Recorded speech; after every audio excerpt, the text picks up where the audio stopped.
प्रदेश के अंदर ये परिणाम हमारे पक्ष में है और यही महाराष्ट्र के अंदर भी हम सबको देखने को मिला है।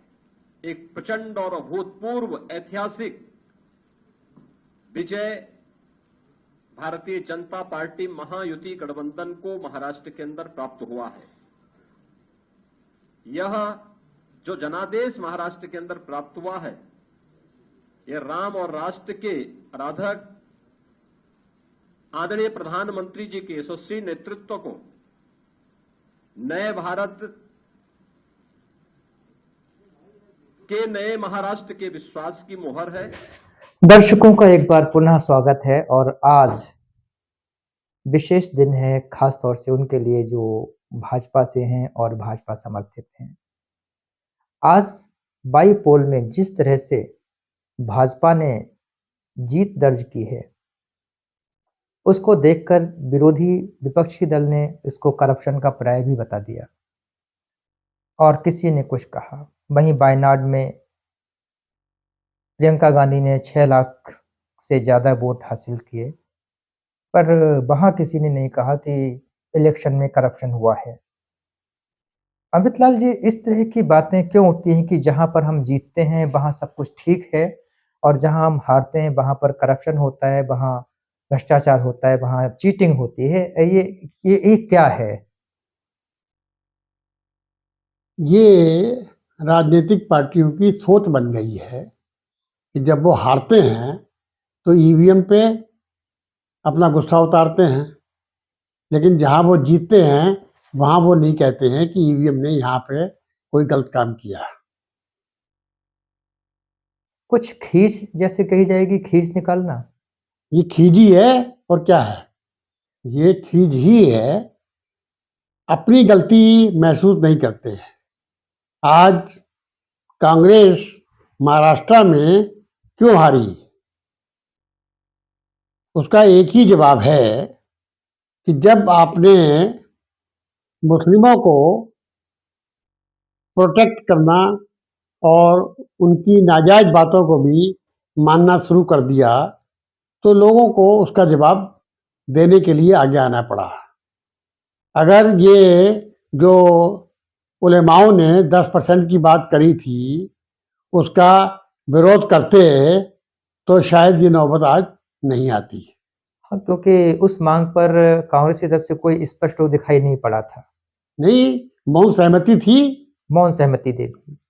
ये मौन सहमति जो है ये हिंदुओं के दूसरे ग्रुप को जो है उसने इसका रूप ले लिया और उसका रिजल्ट ये हुआ कि हिंदू एकजुट होके ये बीजेपी के समर्थन में आया। तो कांग्रेस ऐसा क्यों करती है कि जिसकी वजह से उसे एक दूसरे, क्या कांग्रेस सिर्फ मुस्लिमों की पार्टी है? ये कांग्रेस का जो नेतृत्व है वो अब अपरिपक्व लोगों के हाथ में है, चाहे वो खड़गे जी हो और चाहे राहुल गांधी हो। दूसरी तरफ यूपी में भी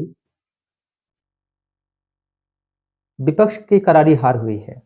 खासतौर से अगर देखें जो कुंदर की मुस्लिम बहुल सीट है, वहां भी भाजपा कैंडिडेट की जीत हुई है। तो इन सब के पीछे आप किस तरह के कारणों को मानते हैं? देखिए, मेन चीज ये है, यहाँ पर जो जीत हुई है वो कटेंगे तो मरेंगे, इकट्ठे रहेंगे तो सेफ रहेंगे।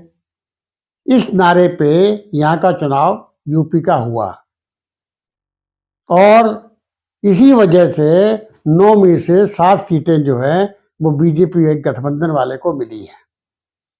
अब अखिलेश यादव जो है वो खाली उनके पास यादव या मुस्लिम का ही सहारा है।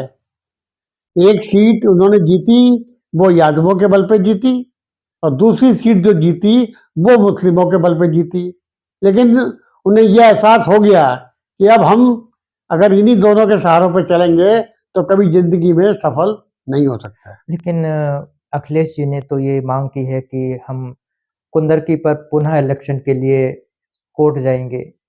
किसने मना करा?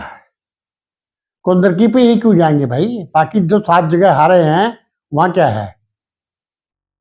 इसका मतलब है 6 जगह आप ये मानते हैं कि वहां पे हम हारे हैं तो सही है, वो खाली कुंदरकी में ही ये प्रॉब्लम आई है। कुंदरकी में जीत की मेन वजह है मुस्लिम पसमानदा समाज, जिसने कि भाजपा को समर्थन दिया और भाजपा के नेतृत्व ने भी इस बात को स्वीकार किया था कि जैसे आरक्षण में आरक्षण का जरूरी होना है, ऐसे ही मुस्लिमों में भी जो पसमानदा समाज है उसका वर्गीकरण किया जाना है। इसका श्रेय मुझे लगता है कि दो लोग जरूर मिलना चाहिए, एक रूमाना जी को और दूसरा परवेज हनीफ साहब को, जो कि लगातार पसमानदा समाज को मोटिवेट करते रहते हैं। इसका निसंदेह जनाब परवेज हनीफ, जो इसके राष्ट्रीय अध्यक्ष हैं, और जो स्टेट प्रेसिडेंट हैं हरियाणा की रोमाना जावेद, उन दोनों को ही जाता है। और इसी तरीके से अगर ये काम करते रहे तो मैं समझता हूँ कि आने वाले दिनों में मुस्लिम पसमानदा समाज की स्वीकार्यता वो भारतीय जनता पार्टी में बड़ी आसानी से हो जाएगी। इस समय क्योंकि 27 अब दूर नहीं है, उसको देखते हुए भाजपा को किस तरह के अभी विश्लेषण की और रिसर्च की आवश्यकता है? मैं समझता हूँ कि भाजपा 27 में इसी फार्मूले पर चले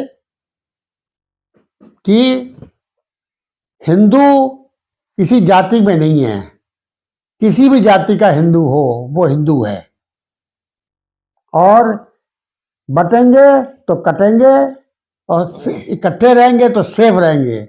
इसी नारे पे अगर बीजेपी चलती रही तो बीजेपी का भविष्य जो है बहुत सुखद होगा। हालांकि ये ठीक है कि बीजेपी बहुमत से आगे बढ़ रही है, लेकिन कहते हैं कि एक विपक्ष को भी स्वस्थ और मजबूत होना चाहिए। तो विपक्ष को अब किस तरह के अपने मार्ग को लेकर चलने की जरूरत है? जब तक बीजेपी के अंदर मुस्लिम तुष्टीकरण की भावना रहेगी तब तक विपक्ष जो है वो आगे नहीं बढ़ सकता। तो ये तो बातें हो, क्योंकि इससे पहले भाजपा ने कांग्रेस और दूसरे दलों पर, सपा पर मुस्लिम तुष्टीकरण का आरोप लगाया था।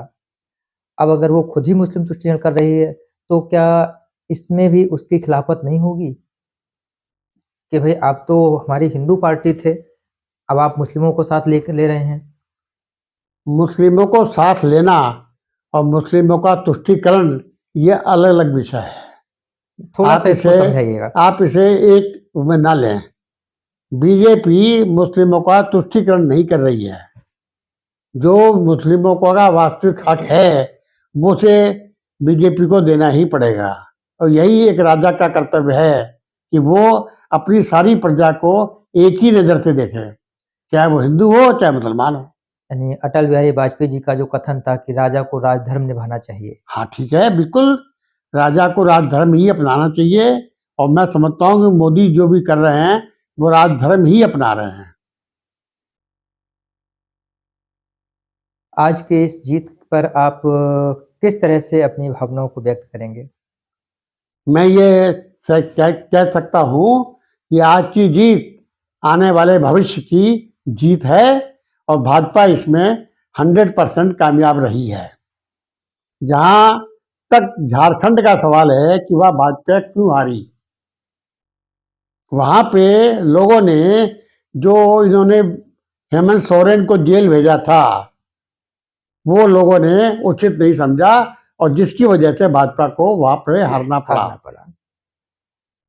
अगर हेमंत सोरेन जेल नहीं जाते तो शायद भाजपा को बिल्कुल ये दिन ना देखना पड़ता। अगर हेमंत सोरेन जेल नहीं जाता तो आज भाजपा वहां पे नहीं हारती।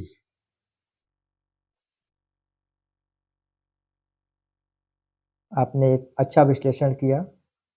दर्शकों, अगले समाचार में हम फिर एक नए मुद्दे को लेकर मिलेंगे। तब तक आप सबको नमस्कार, धन्यवाद। देखिए कुंदरकी पर भारतीय जनता पार्टी की विजय ये राष्ट्रवाद की विजय है। ये राष्ट्रवाद की विजय है, विरासत और विकास की विजय है। हर व्यक्ति को अपनी जड़ और अपनी मूल की याद आती है, और मुझे लगता है कि जो लोग कभी भूले भटके रहे होंगे उन सबको, किसी को अपना गोत्र याद आया होगा, किसी को अपनी जाति याद आई होगी। धन्यवाद। और विरासत पर ये विजय विरासत की विजय है और कुंदरकी की ये विजय बताती है कि आने वाले समय में समाजवादी पार्टी कहां जाने वाली है। धन्यवाद। मैं आग्रह करूंगा माननीय प्रदेश अध्यक्ष जी से